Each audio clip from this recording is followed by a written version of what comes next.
Stone throwing a hobby for most.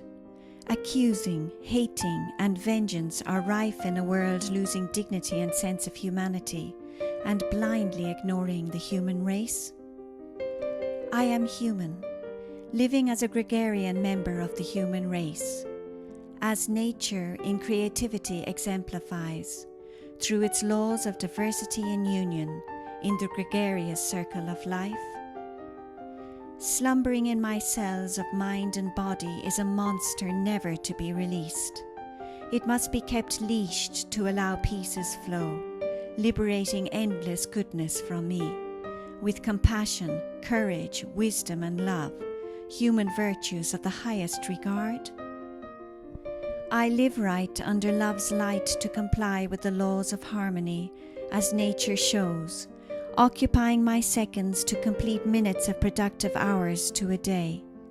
Once the emulation of nature's beauty is the never-end building of the castle of life with its sharing of holy wonders.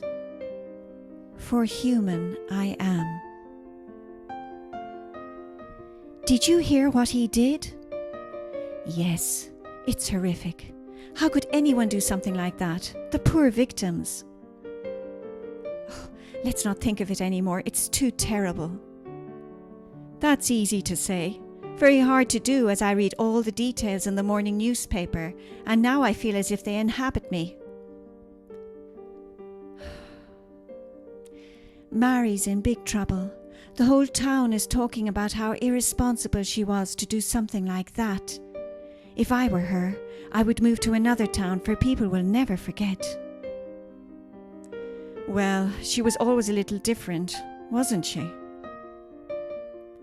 I did not intend to listen to this gossip, but I was standing at the bus stop and had no choice. I looked around at the rest of the waiting passengers.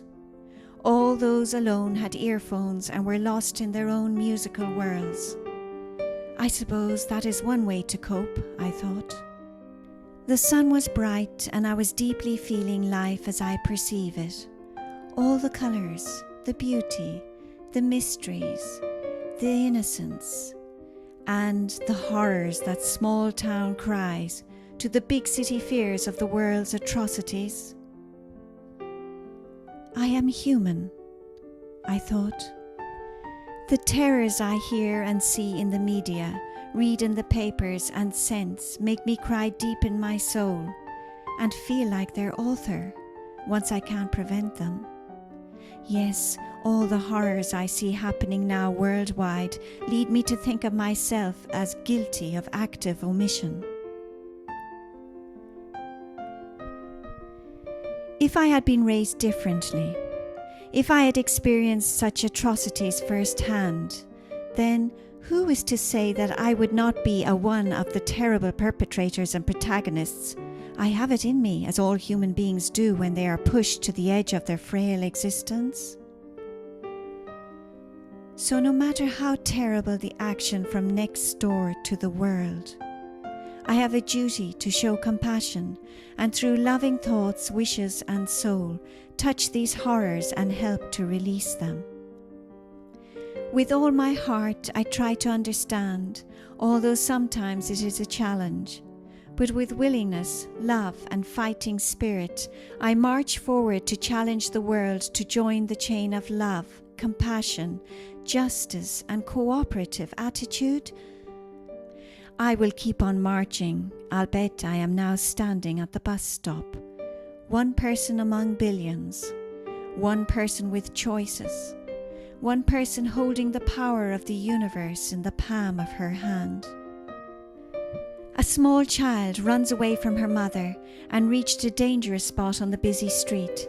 Her mother screams out in terror, trying to grab her. With one step, I have her in my arms. "Thank you," the mother says. The little child smiles at me and I give her a wink. "Sweetheart, don't you ever do that again. You must always stay close to your mother," her mother gently scolds. "I'm sorry, Mama," the child says as tears stream. "Don't cry, my love. It's all right. Let's be more careful." As they embrace, the bus pulls up.